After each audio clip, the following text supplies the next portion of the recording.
Friends, ఒక 4 రోజుల నుంచి మీరు మొత్తం నేషనల్ మీడియాతో సహా మొత్తం మీడియా ఛానల్స్ లో అంతా నరేంద్ర మోడీ గారు కొత్తగా యూనిఫైడ్ పెన్షన్ స్కీమ్ ని తీసుకొచ్చారు. సో ఈ యూనిఫైడ్ పెన్షన్ స్కీమ్ గతంలో ఉంటేనే ఎన్పిఎస్ కంటే national pension system or new pension scheme అనుకోండి, ఒక్కొక్కరు పిలుస్తారు, దానికంటే ఇది బెటర్ అని. బికాస్ ఎన్పిఎస్ లో ఇంత పెన్షన్ వస్తుంది రిటైర్ అయితే అనేది ఉండదు. కానీ యూపీఎస్ లో యూనిఫైడ్ పెన్షన్ స్కీమ్ లో రిటైర్ అవుతున్నప్పుడు తన last 12 months average basic plus DA ఎంతైతే ఉంటుందో దాంట్లో 50% ఖచ్చితంగా పెన్షన్ ఇస్తారంటున్నారు. కాబట్టి ఎన్పిఎస్ తో పోలిస్తే యూపీఎస్ యూనిఫైడ్ పెన్షన్ సిస్టమ్ ఖచ్చితంగా బెటర్. అందులోకి ఆల్మోస్ట్ ఎన్పిఎస్ లో ఎవరెవరైతే ఉన్నారో అందులో 99% యూపీఎస్ లోకి షిఫ్ట్ అయిపోతారు అని కేంద్రం నుంచి కూడా మనకి చాలా అప్డేట్స్ వినిపిస్తున్నాయి కదా.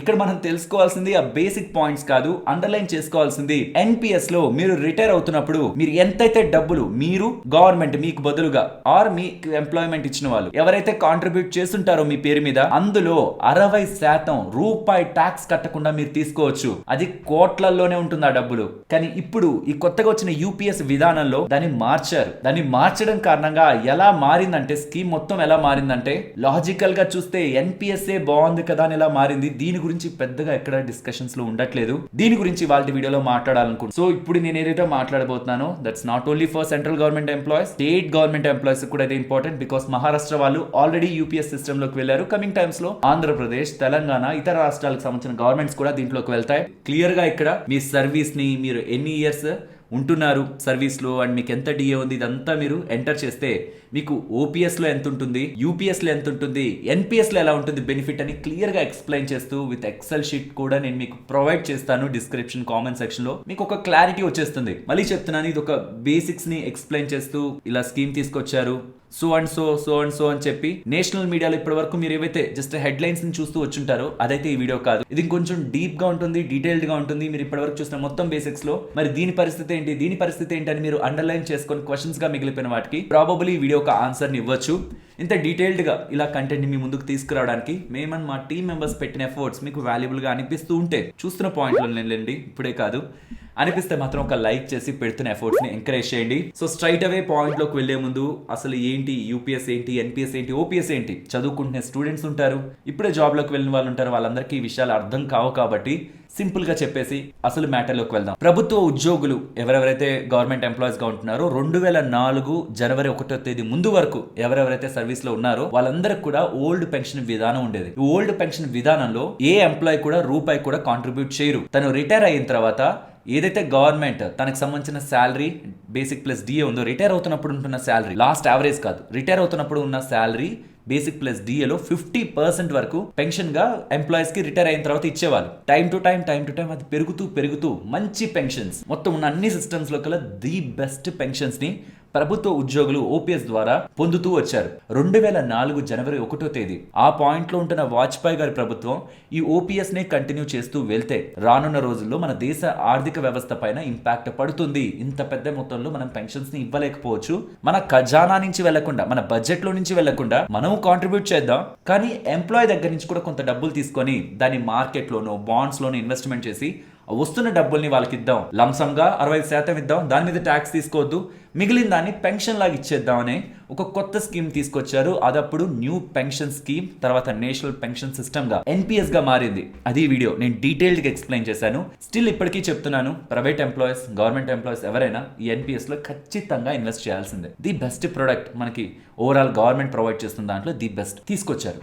కానీ యూజువల్గా అప్పటి వరకు ఇస్తున్నది మార్చినప్పుడు ఖచ్చితంగా ఎగ్జిస్టింగ్ ఆ లాభం పొందుతున్న వాళ్ళని చూసినప్పుడు గవర్నమెంట్ ఎంప్లాయీస్ ఖచ్చితంగా కోపం వస్తుంది కదా, మరి వాళ్ళందరికీ ఇస్తున్నారు, మా దగ్గర నుంచి ఎందుకు మారుస్తున్నారు, మేము ప్రభుత్వ ఉద్యోగులమే, మాకు కూడా మా వాళ్ళకి గతంలో ఉంటున్న వాళ్ళకి ఇచ్చినట్టే మాకు కూడా కావాలి, 2004 జనవరి 1 నుంచి మాకెందుకు ఈ కొత్త రూల్స్, మాకు ఓపీఎస్ఏ కావాలని అప్పటి నుంచి ఇప్పటి వరకు 20 సంవత్సరాలు అయిందా, అప్పటి నుంచి ఇప్పటి వరకు ఇవి నిరసనలుగా జరుగుతూనే ఉన్నాయి. మనకి తీసుకొచ్చింది వాజ్పేయి గారి ప్రభుత్వమే, బీజేపీ ప్రభుత్వమే. తర్వాత ఇది కాంగ్రెస్ ప్రభుత్వం కూడా కంటిన్యూ చేసింది. కానీ తర్వాత రోజుల్లో చాలా వరకు సెంటర్ లో నార్త్ సైడ్ ఉంటున్న స్టేట్స్ ఉంటాయి కదా, వాళ్ళ చాలా మంది మాకు ఇది ఎన్పిఎస్ కాదు, మేము ఓపీఎస్ లోనే ఉంటామనేలా హిమాచల్ ప్రదేశ్ లో 2023 లోను, రాజస్థాన్ లో 2022, ఛత్తీస్గఢ్ లో 2022, పంజాబ్ లో 2022 లో ఆ రాష్ట్ర ప్రభుత్వ ఎంప్లాయీస్ ని ఓపీఎస్ లోనే పెడుతూ, ఎన్పిఎస్ కాకుండా ఓపీఎస్ లోనే పెడుతూ డెసిషన్స్ ని తీసుకున్నాయి. టైం టు టైం ఇది ఇంక పొలిటికల్ యాంగిల్ కూడా కొంచెం యాడ్ అవుతూ వచ్చేసరికి నెక్స్ట్ కమింగ్ టైమ్స్ లో కొన్ని స్టేట్ ఎలక్షన్స్ ఉన్నాయి. జమ్మూ అండ్ కాశ్మీర్, హర్యానా, మహారాష్ట్ర, జార్ఖండ్ ఇవి ఈ సంవత్సరంలో. నెక్స్ట్ ఇయర్ ఇంకొక 2 రాష్ట్రాలకు సంబంధించిన ఎన్నికలు ఉన్నాయి. అందులో ఢిల్లీ కూడా ఉంది. కాబట్టి ఈ పాయింట్ లో ఇది ఒక పొలిటికల్ ఈవెంట్ గా మారి ఓట్ బ్యాంక్ ని కోల్పోకూడదనా, లేకపోతే ఎగ్జిస్టింగ్ గా ఉంటున్న 20 సంవత్సరాల నుంచి ఉంటున్న నిరసనలకు ఒక సొల్యూషన్ తీసుకురావాలనా బీజేపీ ప్రభుత్వం ఒక కొత్త పెన్షన్ స్కీమ్ ని, యూపీఎస్ పెన్షన్ స్కీమ్ ని తీసుకొచ్చింది. ఇది దీని బ్యాక్ డ్రాప్. అసలు ఈ మూడిటికి మధ్యలో ఉంటున్న డిఫరెన్స్ మేము మీకు స్క్రీన్ మీద పెడుతున్నాను. యూపీఎస్ ఏంటి, ఎన్పీఎస్ ఏంటి, ఓపీఎస్ ఏంటి. యూపీఎస్ లో ఇప్పుడు ఏదైతే కొత్త స్కీమ్ తీసుకొస్తున్నారో దాంట్లో కేంద్ర ప్రభుత్వం వాళ్ళు చెప్తున్నది ఇది కేవలం కేంద్ర ప్రభుత్వ ఎంప్లాయీస్ కి మాత్రమే. రాష్ట్ర ప్రభుత్వ ఎంప్లాయీస్ తీసుకోవాలంటే తీసుకోవచ్చు, లేదంటే లేదు. మహారాష్ట్ర వాళ్ళు ఆల్రెడీ తీసుకున్నారు. మేము దాంట్లో సిస్టమ్ లోకి వెళ్తామని యూపీఎస్ ద్వారా చెప్తున్నది, మోడీ గారి ప్రభుత్వం వాళ్ళు చెప్తున్నది, రిటైర్ అయ్యేటప్పుడు ఎవరి శాలరీ అయినా లాస్ట్ 12 months శాలరీ దాంట్లో బేసిక్ ప్లస్ డిఏ ఎంత ఉందో చూసి అందులో 50% ఖచ్చితంగా పెన్షన్ మీకు ఇస్తాం. కానీ దానికి మినిమం మీరు 25 సంవత్సరాలు సర్వీస్ లో ఉండాలి. 25 సంవత్సరాలు సర్వీస్ లో లేకపోతే ఇక్కడ మీకు కనిపిస్తున్నట్టు ప్రోరాటా బేసిస్ తో ఎంతెంత పర్సెంట్ పెన్షన్ బేసిక్ అండ్ డిఏలో ఎంతెంత పర్సెంట్ పెన్షన్ ఇస్తారనేది ఇక్కడ మీకు కనిపిస్తుంది. సరే, ఇందులో కనిపిస్తున్నట్టు కూడా మినిమం 10 సంవత్సరాలు కూడా సర్వీస్ లో లేకపోతే దాని అప్పుడు 10,000 పెన్షన్ ఖచ్చితంగా ఇస్తారంటున్నారు. ఇది యూపీఎస్.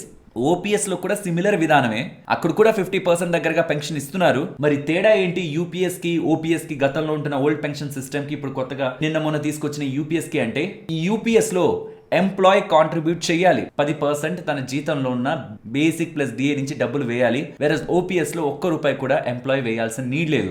ఇది మేజర్ బేసిక్ డిఫరెన్స్ ఈ రెండింటి మధ్యలో. మరి ఎన్పిఎస్ లో ఎంత పెన్షన్ వస్తుంది? అది డిపెండ్ మార్కెట్ పైన, స్టాక్ మార్కెట్ పైన, బాండ్స్ పైన, వాళ్ళు ఎలాంటి రిస్క్ ఉంటున్న ప్రొడక్ట్ ని సెలెక్ట్ చేస్తున్నారని దాన్ని బట్టి వాళ్ళ రిటర్న్స్ ఆధారపడి ఉంటాయి, వాళ్ళ పెన్షన్ ఆధారపడి ఉంటుంది. సో చాలా మందికి ఉంటున్న ఇన్సెక్యూరిటీ ఏంటంటే, నేను రిటైర్ అయ్యే టైంకి నాకు ఎంత పెన్షన్ వస్తుందో తెలియదు. నాకు ఓపీఎస్ లో అయితే ఖచ్చితంగా ఎంత వస్తుందని ఉంది, నాకు ఎన్పిఎస్ లో ఎంత పెన్షన్ తెలియదు కాబట్టి నాకు ఓపీఎస్ కావాలని చాలా మంది ఎంప్లాయీస్ అడిగేవాళ్ళు. కానీ ఇప్పుడు యూపీఎస్ లో గవర్నమెంట్ క్లియర్ గా చెప్తుంది, మీకు 50% ఇస్తాం, లైక్ ఓపీఎస్ మీకు అలాంటి పెన్షన్ ఇస్తామని కొత్త స్కీమ్ అయితే తీసుకొచ్చారు. అది కాకుండా మిగిలిన డిఫరెన్స్ మీరు గమనిస్తే, కొత్తగా తీసుకొచ్చిన యూపీఎస్ విధానాన్ని చెప్తే, అలా పెన్షన్ తీసుకుంటున్న వ్యక్తికి ఏదైనా జరిగి చనిపోయారనుకోండి, ఆ వ్యక్తి తీసుకుంటున్న పెన్షన్ లో 60% పెన్షన్ ని వాళ్ళ ఫ్యామిలీ మెంబర్స్ కి ఇస్తారు. లెట్స్ సే ఒక పర్సన్ ఉన్నారు, తన బేసిక్ ప్లస్ డిఏ 1 lakh, తను పెన్షన్ లాస్ట్ రిటైర్ అవుతున్నప్పుడు యావరేజ్ గా 1 lakh, అందులో 50% పెన్షన్ తీసుకుంటున్నారు అంటే 50,000. తనకి ఏదైనా జరిగి చనిపోతే ఆ 50,000 లో 60% అంటే 30,000 వాళ్ళ ఫ్యామిలీకి పెన్షన్ గా వెళ్తుంది. ఇది main point. Like NPS, UPS లో కూడా మనం 10% ఎంప్లాయీ సైడ్ నుంచి కాంట్రిబ్యూట్ చేయాల్సిందే. కానీ గవర్నమెంట్ సైడ్ నుంచి ఎన్పిఎస్ లో అయితే కేవలం 14% ఎన్పిఎస్ దాంట్లోకి మన ఫండ్ లోకి వెళ్తూ ఉంటుంది మంత్లీ. కానీ ఇక్కడికి వచ్చేసరికి ఆ 14% ని 18.5% గా చేస్తారనేలా కేంద్ర ప్రభుత్వం వాళ్ళు చెప్తున్నారు. అండ్ మోస్ట్ ఇంపార్టెంట్, ఇన్ఫ్లేషన్ తో పాటు మనకు సంబంధించిన పెన్షన్ ని కూడా పెంచుతారని, సో దట్ ఓపీఎస్ లో ఏ బెనిఫిట్ అయితే ఉందో అదే బెనిఫిట్ ఇక్కడ కూడా ఉంటుందనేలా ఎన్పిఎస్ తీసుకొచ్చాక ఏ వాటి కోసం అయితే ప్రభుత్వ ఉద్యోగులు పోరాడుతూ వచ్చారో ఆ మొత్తం వాళ్ళు పోరాడుతున్న దానికి ఒక ఆన్సర్ లా యూపీఎస్ ఉందనేలా మనకి ఈ బేసిక్ డేటాను బట్టి చూస్తే అర్థం అవుతుంది. కానీ ఎన్పిఎస్ గురించి పూర్తిగా అవగాహన ఉంటున్న వాళ్ళు అడుగుతున్న ఒకే ఒక్క స్ట్రాంగ్ క్వశ్చన్, ఎన్పిఎస్ లో రిటైర్ అవుతున్నప్పుడు నేను ఎంతైతే వెల్త్ నా నుంచి కాంట్రిబ్యూషన్, గవర్నమెంట్ నుంచి కాంట్రిబ్యూషన్ గా పొంది అందులో 60% డబ్బులు వితౌట్ ట్యాక్స్ పేయింగ్ నేను ఏదైతే తీసుకుంటున్నానో, మరి ఇక్కడ నాకు అలా వస్తూ ఉందా? ప్రెసెంట్ అయితే రావట్లేదు. ప్రెసెంట్ అయితే దీని గురించి చెప్పలేదు. ఇక్కడ లంసమ్ గురించి వాళ్ళు చెప్తున్నది మంత్లీ ఎమోల్మెంట్ అని చెప్తున్నారు. పే ప్లస్ డిఏ అది ఎవ్రీ 6 months లెక్కన సర్వీస్ కి క్యాలిక్యులేట్ అవుతుంది అంటున్నారు. ఇది మీకు వినడానికే కాంప్లెక్స్ అనిపిస్తుంది, బట్ నేను దీన్ని మీకు సింప్లిఫై చేసి చెప్తాను. మీరు ఎన్ని సంవత్సరాల సర్వీస్ లో ఉంటారు, మల్టిప్లైడ్ బై 2 చేయండి.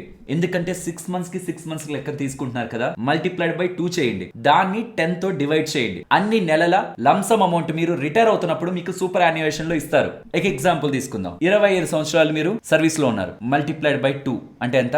50 డివైడెడ్ బై 10 అంటే ఎంత? 5 months శాలరీ మీకు లంసమ్ గా ఇస్తున్నారు. మీరు ఒకవేళ 10 సంవత్సరాలే సర్వీస్ లో ఉన్నారు. మల్టిప్లైడ్ బై 2 డివైడెడ్ బై 10 అంటే 2 నెలల శాలరీ మాత్రమే మీకు లంసమ్ గా ఇస్తున్నారు. ఇదే లంసమ్ నిజంగా ఎంప్లాయీస్ కి వెళ్తుంది, ఇంకేం వెళ్ళదు. ఇదే వాళ్ళకి వచ్చేది. ప్లస్ పెన్షన్ ఇస్తాం, 50% పెన్షన్ ఇస్తాం.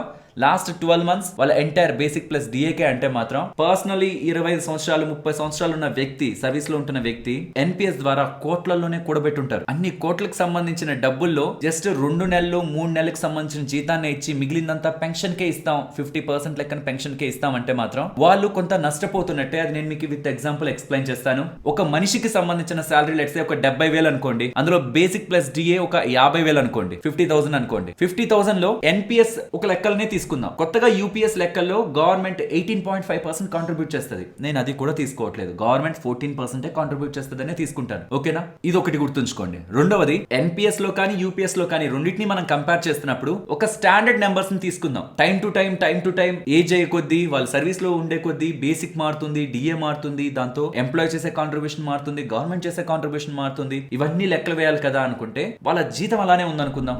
లాస్ట్ వరకు వాళ్ళ జీతం రెండు సిస్టమ్స్ లోను అది క్యాన్సిల్ చేసేద్దాం. టైం టు టైం వాళ్ళ జీతాలు పెరుగుతాయి, కాంట్రిబ్యూషన్ పెరుగుతుంది, అది తీసేద్దాం. ఇది ఇలానే ఉందనుకుందాం. అలా 70,000 జీతం వస్తున్న అతనికి 50,000 బేసిక్ ప్లస్ డిఏ అనుకుంటే అందులో లెక్కల ప్రకారం ఏంటి, ఎన్పిఎస్ లెక్కలనే తీసుకుందాం. ఎన్పిఎస్ ప్రకారం ఏంటి, 10% ఎంప్లాయీ సైడ్ నుంచి వెళ్ళిపోతుంది, అంటే 5,000 వెళ్ళిపోతుంది. 14% అంటే ఇంకొక అడిషనల్ 7,000 గవర్నమెంట్ సైడ్ నుంచి వెళ్తుంది. టోటల్ గా ఎంత వెళ్తుంది ఎన్పిఎస్ అకౌంట్ కి per month? 70,000 salary, 50,000 basic plus DA వస్తున్న అతనికి 12,000 దగ్గరగా ఎన్పిఎస్ అకౌంట్ లోకి వెళ్తుంది.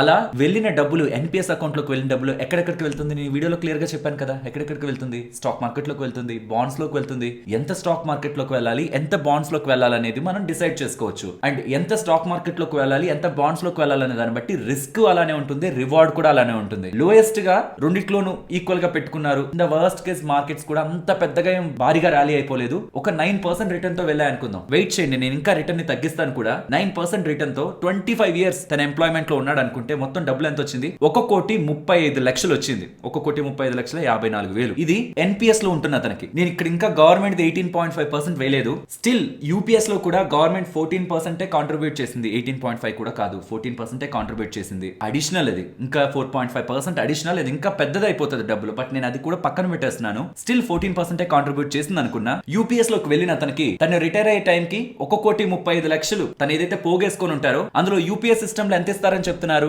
1/10 ఆఫ్ తను ఎన్ని ఇయర్స్ సర్వీస్ లో ఉన్నారు మల్టిప్లైడ్ బై 2. ఓకేనా? ఇక్కడ ఎన్ని ఇయర్స్ సర్వీస్ లో ఉన్నారు తను? 25 ఇయర్స్ మల్టిప్లైడ్ బై 2. ఎందుకంటే ఇయర్స్ ఇవి వాళ్ళు హాఫ్ ఇయర్స్ లెక్కన తీసుకుంటున్నారు అంటున్నారు. అంటే 25 మల్టిప్లైడ్ బై 2 అంటే ఎంత? 50 డివైడెడ్ బై 10. అందులో 1/10 పోర్షన్ అంటే 5 మంత్స్ బేసిక్ ప్లస్ డిఏ ఇస్తారు. ఇక్కడ మనకి బేసిక్ ప్లస్ డిఏ ఎంత? 50,000. 5 మంత్స్ అంటే 2,50,000. ఇందులో 2,50,000 తీసేసారు అనుకోండి. లాస్ట్ లో మనకి 54,000 లో 50 తీసేయండి, ఆ 5 లో 2.5 lakh తీసేసేయండి. రఫ్ గా మనకి 1,33 lakhs వస్తుంది కదా. ఆ లంసమ్ అమౌంట్ అతనికి ఇచ్చేసిన తర్వాత గవర్నమెంట్ అదే డబ్బుల్ని 7% బేసిక్ గా బాండ్స్ లో వస్తుంది. ఇది ఫిక్స్డ్ డిపాజిట్ లో వస్తుంది. ఈ వడ్డీ ఆ డబ్బుల్ని అక్కడ వేసి నెక్స్ట్ 20 సంవత్సరాల వరకు కూడా రిటైర్ అవుతున్న అతనికి ఏదైతే పెన్షన్ ఇప్పుడు యూపీఎస్ పద్ధతిలో ఇస్తారంటున్నారు, బేసిక్ ప్లస్ డిఏలో 50% కదా. ఇప్పుడు మనం తీసుకున్న వ్యక్తికి బేసిక్ ప్లస్ డిఏ ఎంత? 50,000. అందులో 50% అంటే ఎంత? 50,000 లో 25,000. ఈ 25,000 ఇన్ఫ్లేషన్ తో కూడా పెంచుతారంటున్నారు. నేను గవర్నమెంట్ ఒక ఇన్ఫ్లేషన్ ఆల్మోస్ట్ 6% దగ్గరగా ఉంటది. బట్ ఓకే 7% మీరు తీసుకున్న ఈ డబ్బుల్ని అలా ఉంచుకుంటూ వెళ్తే ఆ 25,000ని ఈ యూపీఎస్ రూల్స్ ప్రకారం ఏదైతే చెప్తున్నారో ఇన్ఫ్లేషన్ తో పెంచుతాం అండ్ లాస్ట్ 12 months లో యావరేజ్ గా ఉంటుంది, దాంట్లో 50% పెన్షన్ గా ఇస్తాం అంటున్నారు. ఆ మొత్తాన్ని తీసుకొని నెక్స్ట్ 20 సంవత్సరాలు తనకి పెన్షన్ ఇచ్చుకుంటూ వెళ్తే తను లాస్ట్ పెన్షన్ తీసుకునే అమౌంట్ 25,000 ఇన్ఫ్లేషన్ తో పెరుగుతూ కొత్తగా యూపీఎస్ రూల్ ప్రకారం లాస్ట్ 20 సంవత్సరాల ఎండింగ్ నాటికి తను తీసుకునే పెన్షన్ 96,000గా వెళ్తున్నా సరే తను ఏదైతే ఆ 1,33,00,000 రిటైర్ అవుతున్న డబ్బులు ఉంటుందో ఆ మొత్తం పెన్షన్ తీసుకోగా కూడా ఆ 20 సంవత్సరాలకి అది 2,89,00,000గా ఉంటుంది. పెన్షన్ తీసుకున్నారు లైక్ యూపీఎస్ లో లానే, అది పోగా కూడా 2,89,00,000 ఉంటుంది. 50% ఆఫ్ అవర్ బేసిక్ ప్లస్ డిఏలో మనకి ఏదైతే పెన్షన్ ఇస్తారంటున్నారో అది విత్ ఇన్ఫ్లేషన్ పెంచుకుంటూ చూసిన ఎన్పిఎస్ లో మనం ఏదైతే కూడబెట్టిన డబ్బులు లాస్ట్ డబ్బులు ఉంటుందో దాన్ని మనం ఎక్కడైనా 7% కో ఎంతకో మనం ఫిక్స్డ్ డిపాజిట్ వేసిన బాండ్స్ లో ఇన్వెస్ట్మెంట్ చేసినా అధికంగా డబ్బులే మనకి వస్తుంది. ఇది మనం అబ్జర్వ్ చేయాల్సిన ఇంపార్టెంట్ పాయింట్. 9% ఎందుకు గ్రో అవుతుంది? మార్కెట్స్ పడిపోతే, మార్కెట్స్ ఏదో టైంలో క్రాష్ అవుతాయి, మరి అప్పుడు గ్యారంటీ ఏంటి? ఇక్కడ మీరు గమనించండి, నేను ఈసారి 7% తీసుకున్నాను ఫిక్స్డ్ డిపాజిట్ రిటర్న్. మన సైడ్ నుంచి 10%, గవర్నమెంట్ సైడ్ నుంచి 14% ఎన్పిఎస్ కాంట్రిబ్యూషన్ తీసుకుంటే మన సైడ్ నుంచి బేసిక్ ప్లస్ డిఏలో 10% అంటే 5,000. 50,000 లో 10% అంటే 5,000. గవర్నమెంట్ 14% ఇస్తుంది. 50,000 లో 14% అంటే 7,000. 5 + 7 12,000. 7% కి గ్రో అయింది అనుకుందాం. 25 ఇయర్స్ పాటు గ్రో అయింది అనుకుందాం. మనకు వచ్చేది 97,77,000. ఇందాక లంసమ్ ని క్యాలిక్యులేట్ చేశాం కదా, 2.5 లక్ష దగ్గరగా వెళ్తది. ఆ 2.5 లక్ష తీసేసి మిగిలిన డబ్బుల్ని మనం ఇన్వెస్ట్మెంట్ చేసి 6% ఇన్ఫ్లేషన్ రేట్ తో ఆర్ 7% మీరు ఇన్ఫ్లేషన్ రేట్ తో చూసినా సరే మీకు ఆ పెన్షన్ పోగా కూడా స్టిల్ ఇంకా 1,61,00,000 దగ్గరగా మనకి లంసమ్ గా మిగిలే ఉంటుంది. ఇన్ఫాక్ట్ నేను ఇవన్నీ చూడక ముందు నేను మీకు క్లియర్ గా ఎక్సెల్ లో దీని మొత్తం డేటా వేసి చూపించి ఎక్స్ప్లెయిన్ చేద్దాం అనుకుని ఎక్సెల్ రిలేటెడ్ గా చాలా టైం స్పెండ్ చేశాను చూడడానికి, ఎక్కడ మంచిగా మనం డేటాని ప్రెజెంట్ చేసి మీకు మంచిగా చూపించొచ్చని. కానీ ఈ ఒక్క లాజిక్ నేను జస్ట్ బేసిక్ క్యాలిక్యులేటర్స్ తో వేస్తున్నప్పుడే మనం ఏదైతే లంసమ్ లాస్ట్ కి ఎన్పిఎస్ లో మిగులుతుందో దాన్ని మనం 7% ఇంకా దానికంటే తక్కువైనా మీరు 6% అయినా వేసుకోండి రిటర్న్, అంత తక్కువ దాంట్లో మనం పెట్టి మనం ఏదైతే వడ్డీని సంపాదించుకుంటున్నామో దాంతోనే మన పెన్షన్ అంతా నీడ్ అంతా సాటిస్ఫై అయిపోతుంది, విత్ ఇన్ఫ్లేషన్ పెంచుకునే సాటిస్ఫై అయిపోతుంది కదా. అండ్ ఏదైతే మనకు పెన్షన్ వస్తుందో యూపీఎస్ లోనూ పెన్షన్ వస్తుంది, దాని మీద ట్యాక్స్ కట్టాలి, ఇప్పుడు దీంట్లోనూ ట్యాక్స్ కట్టాలి, అన్నిట్లోనూ ట్యాక్స్ కట్టాల్సిందే కదా, ఎక్కడ అడ్వాంటేజ్ ఏం లేదు కదా. అండ్ ఫ్రెండ్స్, వీడియోని ఫర్దర్ గా కంటిన్యూ చేసే ముందు ఇప్పటి వరకు మీకు అర్థమైంటుంది మీకు ఇది చెప్పడానికి ఎంతలా మేము వర్క్ చేసి మీకు ఇంపార్టెంట్ డేటాని మీ ముందుకు తీసుకొచ్చామని. వర్త్ అనిపిస్తుంటే, వాల్యుబుల్ గా అనిపిస్తుంటే తప్పకుండా ఒక లైక్ చేయండి, సో దట్ మీ దగ్గర నుంచి వస్తున్న చిన్న మోటివేషన్ ఇలాంటి కంటెంట్ మరికొన్ని తీసుకురండి, మేము మీకు సపోర్టివ్ గా ఉంటామని. కంటెంట్ నచ్చుతుంటే తప్పకుండా లైక్ చేయండి. ప్రాబబ్లీ నాకు తెలిసినంత వరకు 99% ప్రజలు యూపీఎస్ లోకి వచ్చేస్తారని కాన్ఫిడెంట్ గా చెప్తున్నారంటే ఇంకేమైనా కొత్త టర్మ్స్ అండ్ కండిషన్స్ ఉంటాయేమో అని నేను అనుకుంటున్నాను. లేదంటే ఎన్పిఎస్ విధానమే మనకి మంచి విధానమే, ఎన్పిఎస్ విధానాన్ని తక్కువ చేసి చూడకూడదు అనేది నా ఒపీనియన్. అండ్ ఇక్కడ ఇంకా కొన్ని ఆస్పెక్ట్స్ ఉన్నాయి, లైక్ పారామిలిటరీ వాళ్ళు ఉంటారు, వాళ్ళు త్వరగా రిటైర్ అయిపోతారు, వాలంటరీ రిటైర్మెంట్ తీసుకుంటారు, సో వాళ్ళ రిలేటెడ్ గా లాజిక్స్ కొన్ని మారుతూ ఉంటాయి. అండ్ వచ్చే ఇంకొక ఇంపార్టెంట్ క్వశ్చన్, జనవరి 1, 2004 కంటే ముందుగా జాబ్స్ లో జాయిన్ అయిన వాళ్ళకి ఓపీఎస్ ఉంటుంది. సో ఓపీఎస్ నుంచి ఎవరు కూడా యూపీఎస్ లోకి మారాలనుకోరు కాబట్టి వీళ్ళని పక్కన ఉంచుదాం. కానీ 2004 జాన్ 1 నుంచి ఏప్రిల్ 1, 2025 వీళ్ళందరూ కూడా ఎన్పిఎస్ లో ఉంటున్నట్టు. వీళ్ళకి ఇప్పుడు 1 టైం చాయిస్ ఇస్తారంటున్నారు, మీరు ఎన్పిఎస్ లోనే ఉంటారా లేదా యూపీఎస్ కి వస్తారా, 1 టైం. అండ్ ఏప్రిల్ 1, 2025 నుంచి ఎన్పిఎస్ లో ఉంటారా యూపీఎస్ లో ఉంటారా అనేది జాబ్ లో జాయిన్ అవుతున్నప్పుడే ఒక చాయిస్ గా సెలెక్ట్ చేసుకునేలా ఉద్యోగులకి ఆప్షన్ ఉంటుందనేలా కేంద్ర ప్రభుత్వం వాళ్ళు చెప్తూ ఉన్నారు. అండ్ ఇలా ఎవరైతే కొత్తగా యూపీఎస్ లోకి జాయిన్ అవ్వబోతున్నారో వాళ్ళకి అడిషనల్ గా గవర్నమెంట్ ఇప్పటి వరకు ఎన్పిఎస్ లో 14% ఇచ్చేది ఇప్పుడు 18.5% దగ్గరగా ఇస్తుంది కదా కాంట్రిబ్యూషన్. దానికి అవుతున్న అడిషనల్ కాస్ట్ 6,250 కోట్లు ప్రతి సంవత్సరానికి అనేలా కేంద్ర ప్రభుత్వం వాళ్ళు చెప్తున్నారు. ఇక్కడ వస్తున్న బిగ్గెస్ట్ క్వశ్చన్ ఏంటంటే, లెట్స్ సే ఎవరైనా రిటైర్ అయిపోయారు అనుకోండి, 2022లో రిటైర్ అయిపోయారు, ఎన్పిఎస్ స్కీమ్ లో ఉండి రిటైర్ అయిపోయారు, దాని ప్రకారంగా వాళ్ళకి పెన్షన్ వస్తూ ఉంది. కేంద్ర ప్రభుత్వం వాళ్ళు చెప్తున్నది ఏంటంటే, ఆల్రెడీ రిటైర్ అయిపోయిన వాళ్ళు కూడా 2004 నుంచి 2025లో ఎప్పుడు రిటైర్ అయిపోయిన వాళ్ళు కూడా యూపీఎస్ లోకి మారచ్చు. ఏదైతే మీకు ఈ పెన్షన్ వస్తుందో దానికి అడిషనల్ గా పెన్షన్ ని మేము 50% of your last 12 months average salary basic plus డిఏలో మేము ఇస్తాం, గ్యారంటీడ్ గా ఇస్తాం. అండ్ ఏదైతే ఇన్ని సంవత్సరాల పాటు మీరు యూపీఎస్ లో ఉంటున్న పెన్షన్ కంటే తక్కువ పెన్షన్ తీసుకున్నారో ఆ అరియర్స్ ని కూడా పే చేస్తాం. ఆ అరియర్స్ గాను 800 కోట్ల దగ్గరగా అదనంగా ఖర్చు అవుతుందని కూడా కేంద్ర ప్రభుత్వం వాళ్ళు చెప్తున్నారు. ఇప్పుడు వచ్చే క్వశ్చన్, ఆల్రెడీ రిటైర్ అయిపోయిన వాళ్ళు, ఎన్పిఎస్ స్కీమ్ లో ఉండి రిటైర్ అయిపోయిన వాళ్ళు 60% డబ్బులు తీసేసుకుంటారు కదా ఎన్పిఎస్ లో నుంచి. మరి కొత్తగా ఉంటున్న యూపీఎస్ విధానంలో 60% డబ్బులు తీసుకోవడం లేదు కదా. మరప్పుడు వాళ్ళు 60% డబ్బులు తీసుకొని కూడా యూపీఎస్ కి ఎలిజిబుల్ అవుతూ అరియర్స్ కూడా పే చేస్తారంటే ఆ తక్కువ పెన్షన్ ఏదైతే ఎన్పిఎస్ లో తీసుకుంటూ వచ్చారో కంపేర్డ్ విత్ యూపీఎస్ అది కూడా పే చేస్తారు. ఈ 800 కోట్లతో దాన్ని భర్తీ చేస్తారంటే అది వాళ్ళకి అడ్వాంటేజ్ అవుతుంది. కాబట్టి ఈ ఒక్క లాజిక్ చూస్తున్నప్పుడు నాకేమనిపిస్తుంది అంటే, ప్రాబబులీ యూపీఎస్ లో కూడా ఎంటైర్ ఎన్పిఎస్ రిలేటెడ్ గా వస్తున్న 60% డబ్బుల్ని ఏమైనా ఇవ్వడానికి నెక్స్ట్ కమింగ్ టైమ్స్ లో ఏదైనా రూల్ వస్తుందా, ఏదైనా చేంజ్ ఉంటుందా అని అయితే అనుకుంటున్నాను. ఆ 10% సెమీ యాన్యువల్ గా క్యాలిక్యులేట్ చేస్తున్న దాని ప్రకారం కాకుండా 60% ఎన్పిఎస్ డబ్బులనైనా ఇవ్వాలని చూస్తారా అని, అలా ఇస్తున్నట్లయితే ఇది ఒక బెస్ట్ స్కీమ్ అవుతుంది యూపీఎస్. సో నాకైతే ఈ క్వశ్చన్ ఉండిపోయింది, మీకు ఏదైనా దీని రిలేటెడ్ గా లాజిక్ తెలిస్తే చెప్పండి. కేంద్ర ప్రభుత్వం వాళ్ళు చెప్తున్నది ముందుగా రిటైర్ అయిపోయినా 2004 నుంచి 2025 వరకు రిటైర్ అయిపోయినా, ఎన్పిఎస్ స్కీమ్ లో రిటైర్ అయిపోయినా, మీకు ఏదైతే తక్కువ పెన్షన్ వస్తుందో, ఎన్ని సంవత్సరాలు అయితే మీరు ఆ తక్కువ పెన్షన్ తీసుకున్నారో దాని అంతటికి మేము ఎక్స్ట్రాగా డబ్బులు వేసి యూపీఎస్ స్కీమ్ లో మీకు ఎంతైతే పెన్షన్ రావాల్సిందో ఆ అరియర్స్ అంతా పే చేసి యూపీఎస్ స్కీమ్ అండర్లోనే మీకు పెన్షన్ ఇస్తామనేలా అప్డేట్ చేస్తున్నారు. కానీ వాళ్ళు ఆల్రెడీ ఎన్పిఎస్ లో రిటైర్ అయితే వాళ్ళు 60% ఆఫ్ దేర్ ఇన్వెస్ట్మెంట్స్, వాళ్ళది గవర్నమెంట్ ది వెళ్ళిన ఇన్వెస్ట్మెంట్స్ నుంచి డబ్బులు తీసుకొని ఉంటారు కదా, అలా డబ్బులు తీసుకోగా అరియర్స్ పే చేస్తూ మళ్ళీ యూపీఎస్ పెన్షన్ వాళ్ళకి ఇస్తున్నప్పుడు మరి నెక్స్ట్ ఉంటున్న వాళ్ళకు కూడా అలాంటి వెసులుబాటు ఏమైనా క్రియేట్ చేస్తారనేది అయితే నా క్వశ్చన్. దీనికి మీకు ఏదైనా దీనికి లాజిక్ గా ఏదైనా అర్థమవుతున్నా మీరు ఒకసారి కామెంట్ సెక్షన్ లో చెప్పండి. ఈ పెన్షన్ ఎవరు ఇస్తున్నారు, గవర్నమెంట్ ఇస్తుందా, లేకపోతే ఇప్పుడు ఎలా అయితే మనకి ఎన్పిఎస్ లో మనం వివిధ ఇన్స్టిట్యూట్స్ ని చూస్ చేసుకుని వాళ్ళు మనకి పెన్షన్ ఇస్తారో అలా వాళ్ళు ఇస్తారా, ఎవరిస్తారు అన్నది చూడాలి. ఆ లంసమ్ డబ్బుల్లో నుంచి ఏదైతే క్యాలిక్యులేషన్ వేశారో 1/10 ఆఫ్ లైక్ సెమీ యాన్యువల్ గా హాఫ్ ఆఫ్ ఇయర్స్ లెక్కన క్యాలిక్యులేట్ చేసి అది ఏదైతే చేశారో అది ఇంకొంచెం ఇంప్రూవ్ చేస్తే బెటర్ అనేది నా ఒపీనియన్. సో దట్ ఎక్కువ మంది యూపీఎస్ లోకి వస్తారేమో. మరి యూపీఎస్ ఎవరు తీసుకోవాలి, లైక్ మా మదర్ ని తీసుకోండి,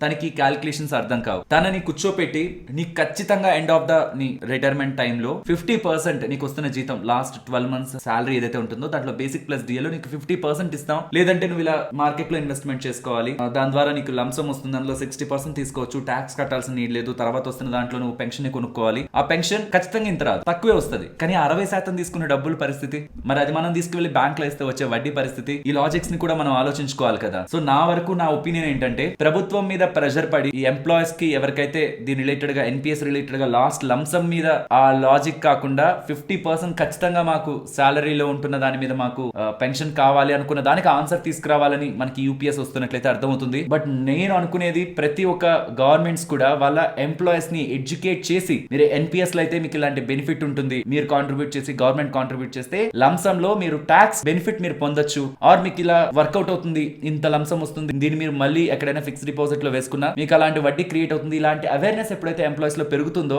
ఆబ్వియస్లీ వాళ్ళకి బెస్ట్ అనుకుంటున్న చాయిస్ ని తీసుకుంటారు. అండ్ పర్సనల్ గా నాకైతే ఈ యూపీఎస్ కంటే ఎన్పిఎస్, నేను ఒకవేళ అప్పుడే ఎంప్లాయీలో జాయిన్ అయ్యి నేను ఈ రెండిట్లో ఒకటి చూస్ చేసుకోవాలంటే నేను ఎన్పిఎస్ లోనే ఉంటాను, ప్రొవైడెడ్ ఇప్పుడుంటున్న టర్మ్స్ అండ్ కండిషన్స్ ప్రకారం. నేను అనుకోవడం ఇంకో కొన్ని టర్మ్స్ అండ్ కండిషన్స్ వస్తాయని, బికాస్ 99% ఎన్పిఎస్ నుంచి యూపీఎస్ వస్తారని చెప్తున్నారు కాబట్టి ఇంకొన్ని టర్మ్స్ అండ్ కండిషన్స్ రావాలి. నేను దీనికైతే పార్ట్ 2 వీడియో అయితే డెఫినెట్ గా చేస్తాను. ఎక్సెల్ షీట్ ఉంది చూసారా, నేను మీకు డిస్క్రిప్షన్ కామెంట్ సెక్షన్ లో ప్రొవైడ్ చేస్తాను. ఇది కూడా ఇంకా ఎక్స్ప్లెయిన్ చేయాల్సిన లాజిక్ వరకు వెళ్తున్నానని ఎలా అనిపించలేదు కాబట్టి ఇది ఇంకా నేను ఎక్స్ప్లెయిన్ చేయట్లేదు. బట్ దీనికి పార్ట్ 2 అయితే వస్తుంది. దీని గురించి టర్మ్స్ అండ్ కండిషన్స్ ఇంకా బెటర్ గా అర్థమైన తర్వాత, ఆర్ నేను ఎక్కడైనా మిస్టేక్ గా క్యాలిక్యులేట్ చేశానని మీరు అనుకుంటున్నారా, తప్పుగా అనుకున్నారు, ఇది కాదు ఇది మీరు క్యాలిక్యులేట్ చేయాలనుకుంది ఏదైనా అనుకుంటున్నారా, కామెంట్ సెక్షన్ లో చెప్పండి. నేను మీకు మళ్ళీ చెప్తున్నాను, నేను క్యాలిక్యులేట్ చేసినప్పుడు basic plus DA fixed amount తీసుకున్నాను, కానీ అది టైం టు టైం ఇన్ఫ్లేషన్ తో పాటు మారుతూ ఉంటుంది, పెరుగుతూ ఉంటుంది. సో ఏదైతే ఎన్పిఎస్ లో కానీ యూపీఎస్ లో కానీ ఆ గ్రోత్ ఉంటుంది అది సేమ్ ఉంటుంది. కాబట్టి నేను దాని రెండింటిని క్యాన్సిల్ చేసి ఆ రెండిట్లో ఉంటున్న కంపారిజన్ ని మీ ముందుకు తీసుకొచ్చాను. మనం ఇంకా దాని ఇన్ఫ్లేషన్ తో పెంచుకుంటూ వెళ్ళి ఇంకొంచెం కాంప్లికేట్ చేసుకోవడమే. బట్ ఓవరాల్ లాజిక్ అయితే అదే.